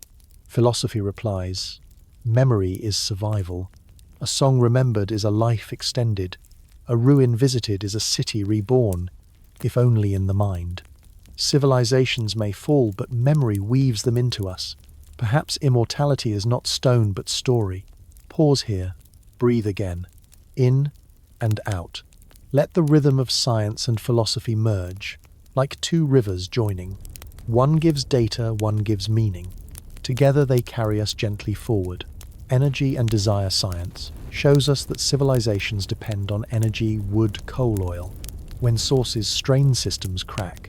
Rome burned forests, Maya cleared jungles, we dig deep for fossil fuels. Each new energy brings growth, then cost. Philosophy wonders, is desire endless? Is collapse simply the moment when wanting outruns what the earth can give? Perhaps wisdom is not in taking more, but in learning to want less. Time and perspective science teaches us to measure time in centuries, millennia, epochs. Civilizations appear fade, measured in layers of rock and carbon. Philosophy leans closer and asks, what is time really? To the earth, civilizations are heartbeats. To us, they are ages. Meaning shifts with scale. Perhaps survival is not about years counted, but moments lived. Stars and smallness science tells us stars burn for billions of years, far longer than any civilization. The pyramids are young compared to starlight. Philosophy looks upward and says, if stars last so long, and we so briefly, does that make us insignificant? Or does it make us precious like sparks in the night? Perhaps brevity is what gives us meaning. To shine knowing we cannot shine forever. Pause again, breathe, in, out. The interwoven lesson science has catalogued dozens of reasons why civilizations fall: soil exhaustion, water scarcity, overcomplexity, disease, climate, energy. Each is real, each is powerful. Philosophy threads them together, whispering they all mean the same thing: that nothing is exempt from impermanence, that fragility is the rule, not the exception. That meaning is not in resisting this truth, but in embracing it. So why does no civilization survive? Science answers because systems strain, because environments shift, because no web holds forever. Philosophy answers because survival is not the goal. The goal is to glow while you can, to weave beauty into the pattern, to leave behind memoryless and story. Take another breath with me now, in and out. Let the rhythm of fact and wonder carry you. You do not need to choose between science and philosophy. They are not opponents. They are companions walking side by side, offering different lamps to light the same path. One shines with knowledge, the other with meaning. Together they make the darkness gentle. Take a breath. In, out. That is enough. This part is not for facts, not for history, not for philosophy. It is for you, for your body, for your rest. Close your eyes if you haven't already. Notice the darkness behind your eyelids. It is soft, it is safe. Listen to your own breathing, to the quiet around you, to the faint hum of life that always continues, even in stillness. Breathe again, slow, easy, no effort. Let each breath arrive like a wave, gentle, inevitable. In, out, in, out. Feel your shoulders, heavy now, dropping lower with every exhale. Feel your jaw, unclenching, loosening. Feel your hands, resting warm still. Feel your feet, pressed lightly into the surface beneath you. Safe. Let your body sink deeper and deeper, as if the bed or the chair or the floor is holding you like water holds a leaf, floating, effortless. Pause, do nothing. Let stillness be enough. Sometimes we chase meaning, sometimes we chase survival, sometimes we chase certainty. But here you need chase nothing. You are simply here, and that is enough. Breathe in, out. Let your breath be your anchor. Let it remind you that life is simple when we let it be. Picture a flame, small, steady, not roaring, not struggling, just glowing. That flame is you. That flame is enough. Picture a pond, still water, moonlight on its surface, quiet ripples from a drifting breeze. That pond is your mind, clear, calm, reflecting, without effort. Picture the sky at night. Stars like dust scattered across black velvet. You are beneath them, tiny but not lost, cradled by the vastness, safe in your smallness. Take another breath. In, out. Feel how even the air itself seems to care for you, wrapping around you, carrying you gently. Now notice the rhythm of your heart. Slow, steady, patient. It has been with you from the beginning. It will remain with you until the end. A quiet companion, a soft drumbeat in the silence. Let gratitude touch you here. Gratitude for this body, for this breath, for this night. Gratitude for rest itself, for the chance to let go. If thoughts come, let them pass. Do not chase them. Do not push them away. Watch them float by like leaves on a river. Let the current carry them. You need do nothing. You may feel sleep pulling at you now. That is fine. That is welcome. If you drift, drift gently. If you remain awake, rest gently. Both are good. Both are enough. Pause again, breathe again, soften again. Imagine yourself lying in a meadow, grass cool beneath you, stars above, the earth holding you, the night wrapping you in its arms. Safe, quiet, still. Imagine yourself floating in water, supported, weightless. The world muffled, distant, all effort gone, only being. Imagine yourself standing on a mountaintop, air crisp, sky endless. No noise, only wind, only silence. These images are not tasks, they are offerings. Choose the one that feels right, or none at all. Simply stay with your breath. In, out, in, out. This is your breathing space. The world outside can wait. The noise, the deadlines, the questions, even the story we've been telling, all can wait. For now, there is only stillness. Feel how your body trusts the ground beneath it. Feel how your breath trusts the air around it. You are held. You are safe. You are enough. Let your mind be light. Let your body be heavy. Let your spirit be free. No civilization survives, but you do not need to carry that weight. You are not an empire. You are not a monument. You are a person breathing, resting alive in this moment, and that is beautiful. Take one last deep breath with me here. In, hold, and out. Let it go. Let everything go. The breathing space is yours. Return to it whenever you need.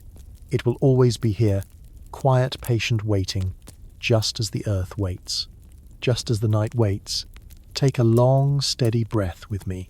In and out.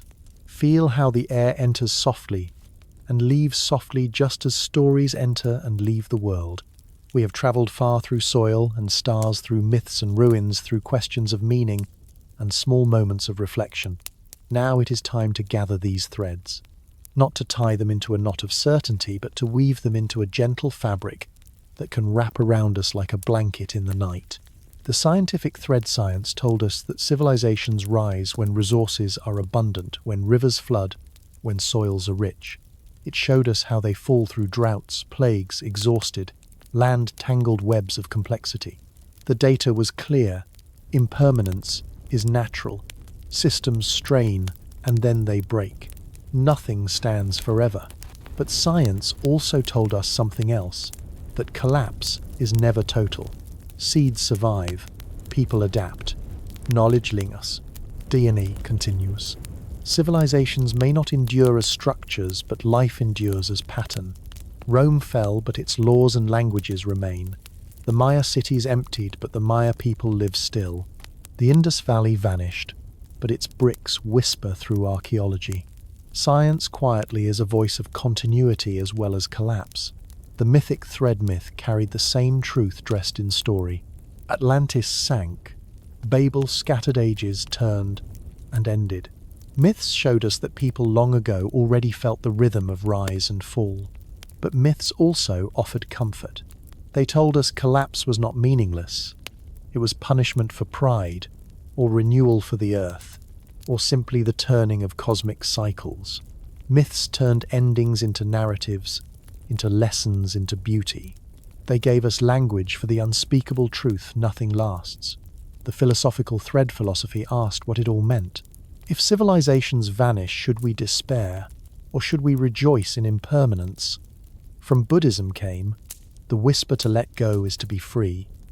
From the Japanese mono no aware came the gentle ache that impermanence is beauty itself. From Western thought came the reflection that even brevity can hold meaning. A flower is no less lovely because it falls. A song is no less moving because it ends. Civilizations are not failures because they fade. They are meaningful because they were. The personal thread. And finally, reflection turned the great cycle inward. Each of us carries our own ruins, childhood homes, friendships, faded dreams outgrown. In these personal collapses, we mirror civilizations. And in these personal memories, we mirror their survival. Just as ruins endure in stone, our moments endure in memory. Just as seeds scatter after empires fall, our lessons scatter through time.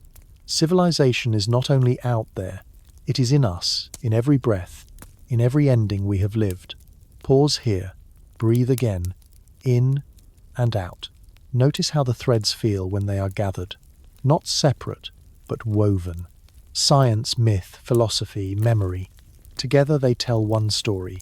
Impermanence is universal and yet meaning survives. The fabric of synthesis. Imagine a loom in the quiet of night. Threads of many colours, some bright as fire, some dark as shadow, cross over and under. Slowly, patiently, they form a cloth. Civilizations are the bright threads.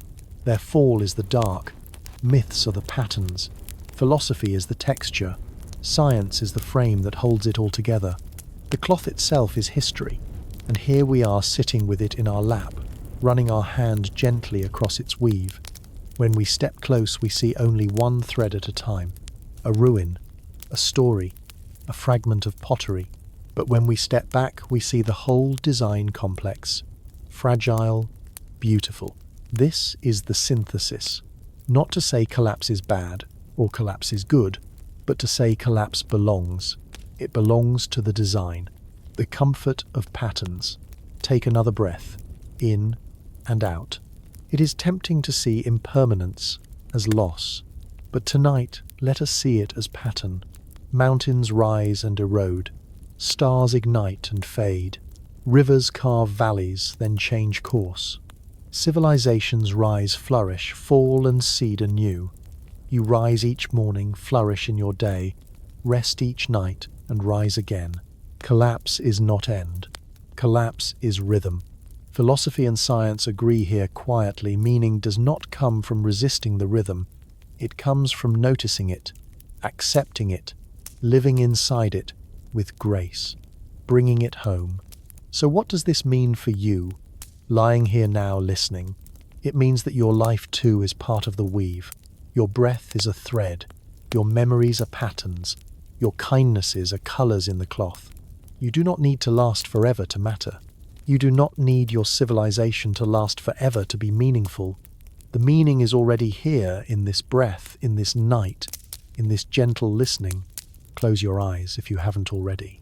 Picture the candle, the garden, the wave, the thread, the season.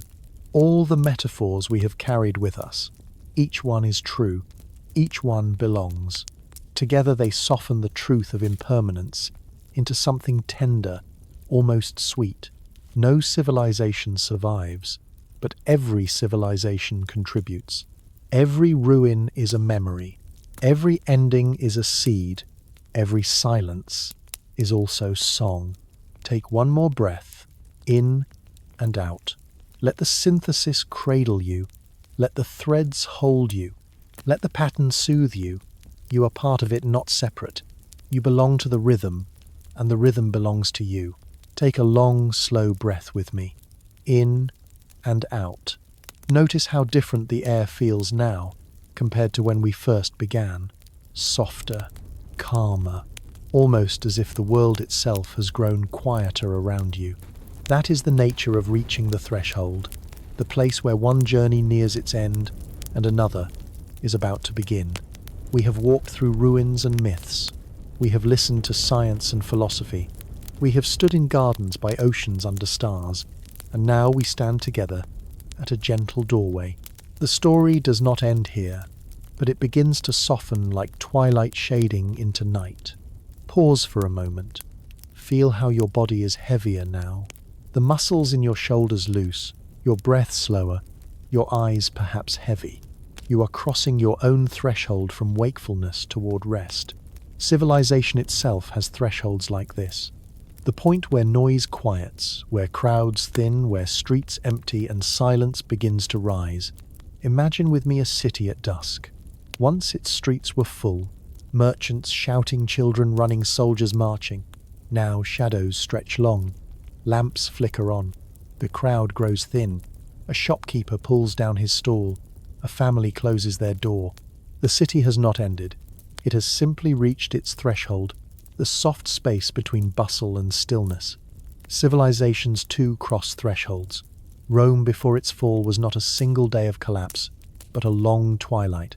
Angkor was not abandoned in an instant, but slowly, gently, as water failed and forests crept back in. Thresholds are not abrupt. They are gradual. They are the soft turning of the page. Breathe again. In and out. Feel that same page turning in yourself tonight. What do thresholds teach us? That endings are not always violent, that often they are gentle. A fading light, a quiet breath, a step into shadow. When we imagine collapse, we picture fire and flood, but more often it is silence.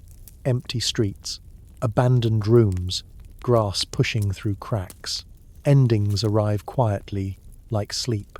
And so we come to this part of our journey where the question itself grows softer. Why does no civilization survive? The answers, the metaphors, the myths, the science, all have spoken. Now we simply hold the question tenderly without forcing it. We let it become a companion, not a riddle. Pause here. Imagine standing at a doorway. Behind you the path we have walked, ruins, myths, reflections. Ahead of you a darkened corridor, quiet, unknown. You do not need to step forward yet. You only need to stand at the threshold, feeling the weight of both directions. This is where we are now. Take another breath. In and out. Let your chest rise and fall as if it were the whole world breathing with you. Thresholds are sacred in many traditions. To stand between is to be touched by both sides, day and night, past and future, life and death. Civilizations too have sacred thresholds. The moment when they sense their greatness fading. The moment when silence begins to hum louder than voices. These are not failures, they are passages. And we are witnesses. Think again of the metaphors we have gathered. Candles, gardens, waves, threads, seasons. Each one too has a threshold. The candle between flame and smoke. The garden between bloom and frost. The wave between crest and crash. The thread between tension and fray. The season between autumn and winter. All things cross thresholds. All things turn. Breathe once more. In and out. Let your body follow the same rhythm, like a wave passing the shore, like twilight, settling into night. Perhaps you feel yourself drifting now on your own threshold, between wakefulness and dreams. That is as it should be. The story itself invites you to drift. It was never meant to keep you awake, but to accompany you into rest. If sleep calls, answer it gently. Let the words blur. Let the images dissolve. They will still be here waiting if you return. But if you remain awake, stay with me a little longer. Notice how the story itself has slowed. The sentences shorter, the pauses longer, the pace softer. This too is threshold story becoming silence. Civilizations do not survive, but neither do nights or days. Each one ends. Each one becomes something else. This night will become morning. This story will become silence. And that is not loss. That is rhythm. That is the gentle truth of all thresholds. So let us honor this moment, the threshold to close. Not an abrupt ending, but a soft dimming, like a candle lowering its flame, like music reaching its last note, like breath before sleep. Take one final breath with me in this part. In, hold, and out. Feel the doorway around you, wide, patient, timeless. You are safe to cross whenever you are ready. Take a deep, soft breath, in and out. Feel how calm the air is now, how still the night has become around you. We have travelled far together, and yet the question that began our journey still waits with us. Why does no civilization survive? We have listened to science. It told us about soil and rivers, about plagues and droughts, about systems too complex to last. We have listened to myth. It spoke of Atlantis, sinking of towers, scattering of cycles beginning and ending. We have listened to philosophy. It whispered that impermanence is beauty, that brevity is meaning, that collapse is rhythm. We have listened to memory, to personal reflection, to metaphors of candles, gardens, waves, threads, seasons, and yet after all of it, the question remains. Not closed, not solved, but softened. Like a stone worn smooth by water. Like a song hummed over and over until it becomes more comfort than curiosity. Why does no civilization survive? Perhaps the answer is simple, because nothing survives unchanged. Perhaps the answer is cosmic, because impermanence is written into the fabric of the universe. Stars explode. Mountains erode. Forests burn and grow again. Why should humans be different? Or perhaps the answer is not an answer at all, but an invitation. An invitation to live more gently, to love more deeply, to treasure what we have while we have it. To look at our cities, our families, our lives, and see them as precious precisely because they will not last. Pause here. Breathe. In and out. Let the question rest inside you like a small flame, not burning, not demanding, just glowing softly. Imagine again the ruins of a city. Columns, broken plazas, empty. Silence thick. You walk among them and you wonder what happened here, why did it end? Science may give one answer myth, another philosophy, another still. But in the quiet among the stones, the truest response may be silence.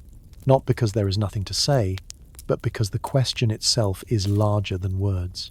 Perhaps civilizations fall because growth itself contains the seeds of ending, or because humans dream too boldly, reaching further than the earth can support, or because time is simply change, and to last forever would be to step outside of time itself, and we cannot.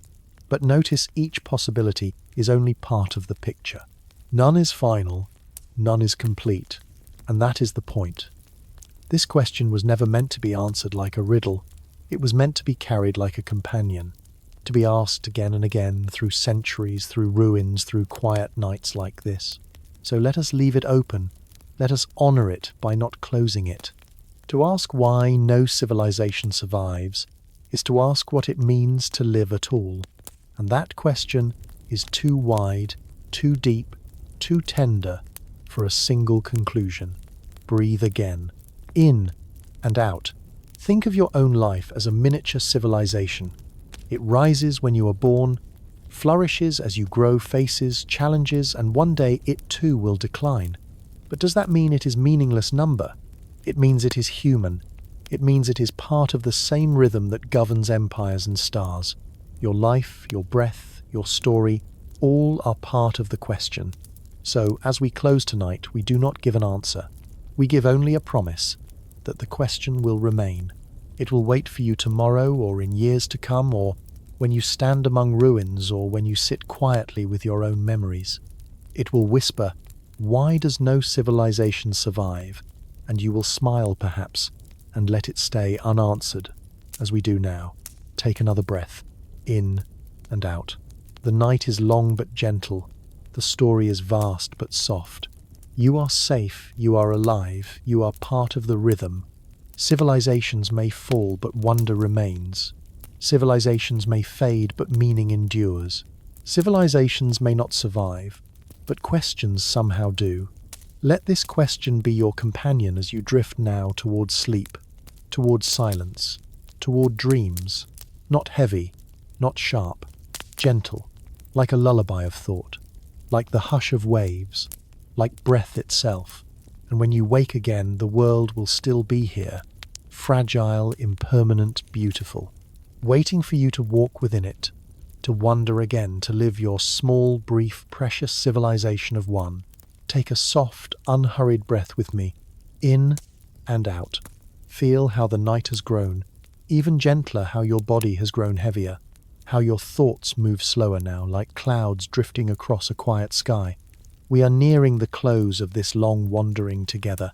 Before we step into silence, I want to offer a final whisper, not a command, not an obligation, just an invitation as light as the brush of wind on your cheek. If these hours of story have brought you calm, if the ruins and myths and questions have soothed you, if the rhythm of science and philosophy has given you company in the stillness, perhaps you might choose to keep this little space alive. You see, civilizations do not survive. That truth has followed us through every part of this journey, but small moments of care can endure longer than we think. A story repeated, a question remembered, a whisper shared. These things ripple outward, finding others who need them too. And so softly, gently, I invite you, if you wish, leave a trace of your presence here. Maybe it is as simple as a small gesture, a like, a subscribe, a comment written in your own words. Each of these is like a candle lit in the darkness. Alone it flickers. Together they form a circle of light. Pause here. Breathe in and out. Let the thought rest without weight. You do not need to act. You do not need to decide. This space asks nothing of you except rest.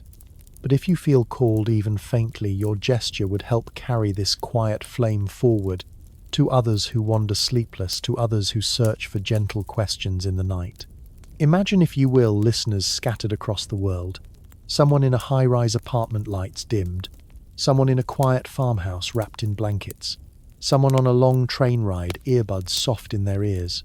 Each one is alone, yet each one is also here, with you connected through this invisible thread of sound.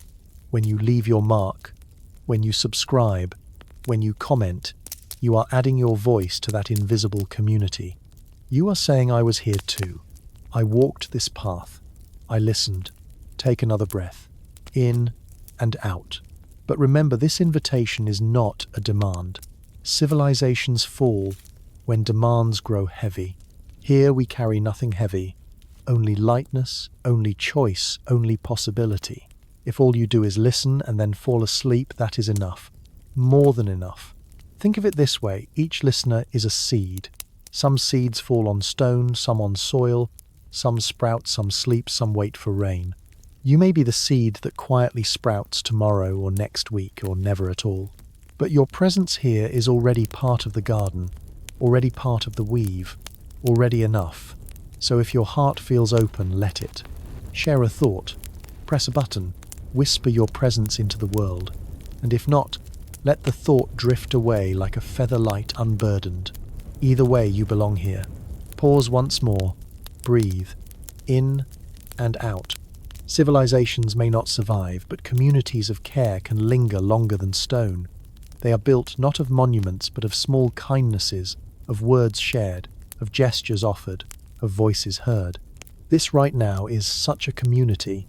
Fragile, yes. Brief, yes. But beautiful because of you. So as we near silence, I thank you.